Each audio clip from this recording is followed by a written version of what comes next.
Para hindi mantala ang biyahe ng mga pasahero, lalo na ngayong nalalapit na Semana Santa, maglalaan ng karagdagang bus unit ang mga bus company ayon sa pamunuan ng PTEC. Kasabay nito ay tiniyak din ng pamunuan ng terminal ang maayos na kondisyon ng mga sasakyan at mga driver bago bumiyahe. Narito ang balita ni Creseling Catarong. Kaugnay pa rin ang inaasang dagsa ng mga pasahero ngayong Semana Santa, fully booked na ang karamihan sa mga biyahe ng bus sa Parañaque Integrated Terminal Exchange o PTEX. Sinabi ni Colin Calbasa, Senior Corporate Affairs Officer ng PTEX, na Bicol trips ang pangunahing napupuno na simula April 12 hanggang April 16. Gayunpaman, para sa mga pasaherong humahabol makauwi ngayong Holy Week, ani Calbasa, pwede pa rin dumiretso sa terminal para mag-walk-in. Actually, yung ganito po, inaasahan po natin ito dahil kabit-kabit po yung mga holidays natin. No?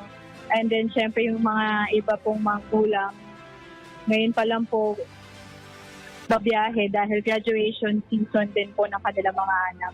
Binanggit din ng opisyal ng PTEX na marami na ang naisyung special permit, partikular ang mga biyaheng papuntang Bicol Region, bunsod ng mas maagang pagkapuno ng mga booking. Ayon kay Calbasa, magdadagdag ng bus units ang mga kumpanya, lalo na kung dadagsa ang walk-in passengers simula April 14 hanggang 16. Inaasahan ding may dagdag na units hanggang sa pagbabalik ng mga pasahero sa April 23. Upang matiyak ang roadworthiness o maayos na kondisyon ng mga sasakyan, sinabi ni Calbasa na maaga pa lang ay nakipag-ugnayan na ang PTEX sa Land Transportation Office o LTO para sa inspeksyon ng mga bus. Para po sa mga drivers natin, meron naman po tayong LTO. No? That's why nakipag-ugnayan po tayo sa LTO para ma-check po yung mga buses nila para po sa long-haul traveling natin, hindi po sila maabala.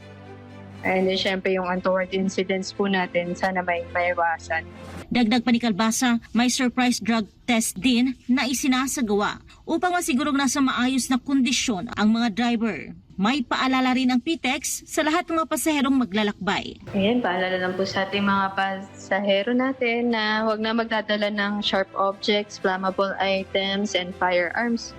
Pag na-confiscate po yan dito sa terminal, hindi na po natin yan makukuha dahil ito turn over natin yan sa PNP. Inaasahan ng Parañaque Integrated Terminal Exchange ang dagsa ng mahigit 2 milyong pasahero na pauwi sa kani-kanilang mga probinsya ngayong Holy Week. Para sa Diyos at sa Pilipinas kong mahal, Creseling Catarong, SMNI News.